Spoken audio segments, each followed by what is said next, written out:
Hey guys! Welcome back again sa ating YouTube channel!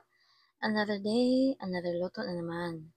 Kaya tara, samahan niyo ako magluto ng ginisang munggo with malunggay and alugbati. At kung paano ito lutuin at ng mga ingredients na ating gagamitin, please tapusin mo ang video nito para malaman mo.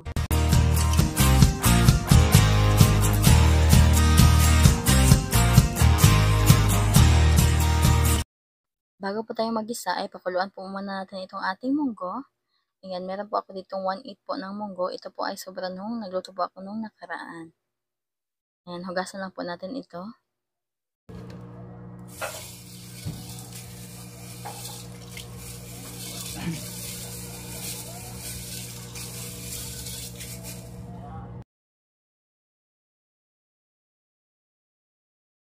Sabawan lang po natin ito ng medyo marami para po makasigurado po tayo na kapag nag-evaporate na po yung tubig ay malambot na po yung ating munggo.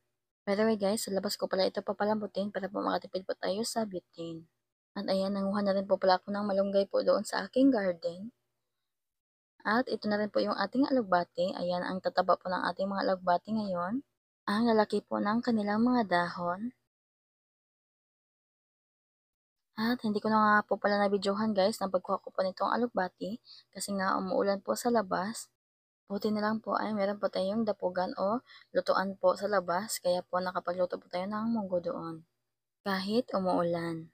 At ayan na nga, sakto nag-evaporate po yung tubig ay malambot na rin po yung ating munggo. Kaya simulan na po natin ang pagluluto.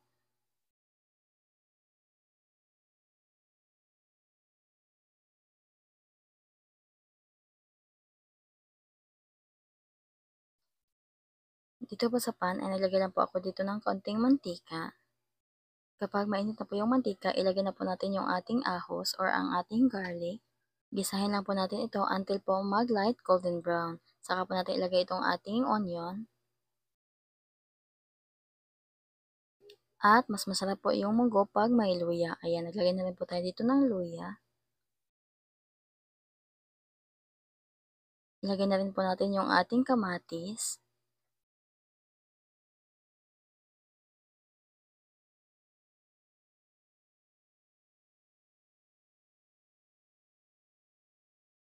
Paghaluin lang po ng mabuti, saka po ilagay yung ating pork. Yes guys, maglalagay po tayo dito ng kaunting pork. Isinama ko na rin po pala pati yung buto para po mas masarap yung sabaw.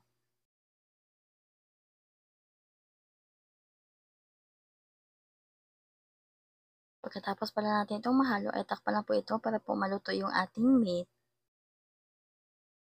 Ayan, after nga ng ilang minuto ay medyo luto na po itong ating meat. Haluin lang po ito ng bahagya at ilagay na po natin yung ating munggo.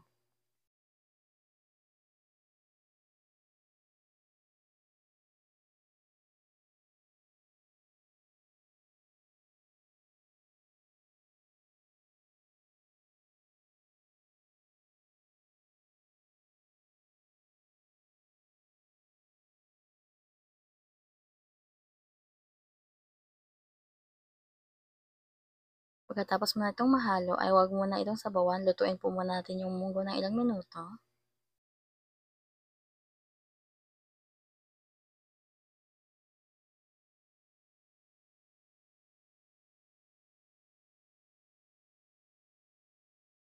Ayan, okay na po itong ating munggo, kaya sabawan na po natin.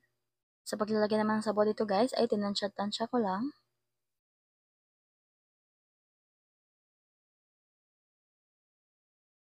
Bago pala natin ito pakuluan at takpan, maglagay muna tayo dito ng asin at paminta para po manuot po sa ating meat at sa ating munggo yung ating ilalagay po na pampalasa.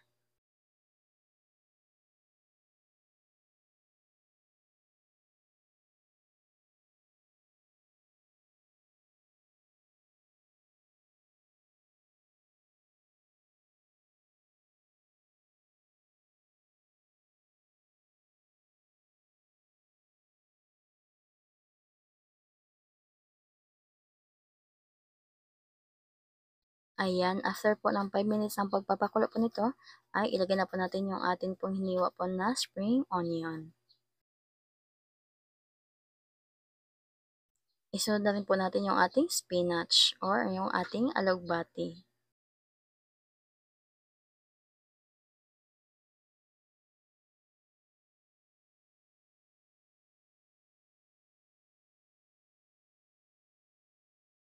At huwag po natin kakalimutan yung ating moringa o yung ating malunggay. Napakasarap po talaga ng munggo 'pag meron po talagang malunggay at alugbati.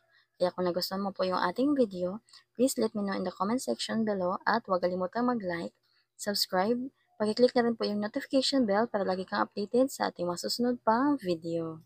Ayan, luto na po yung ating masarap na ginisang munggo. Kaya na po hinintay nyo guys, i-try nyo na ito. Kaya yan lang po. Thank you for watching. Bye! God bless!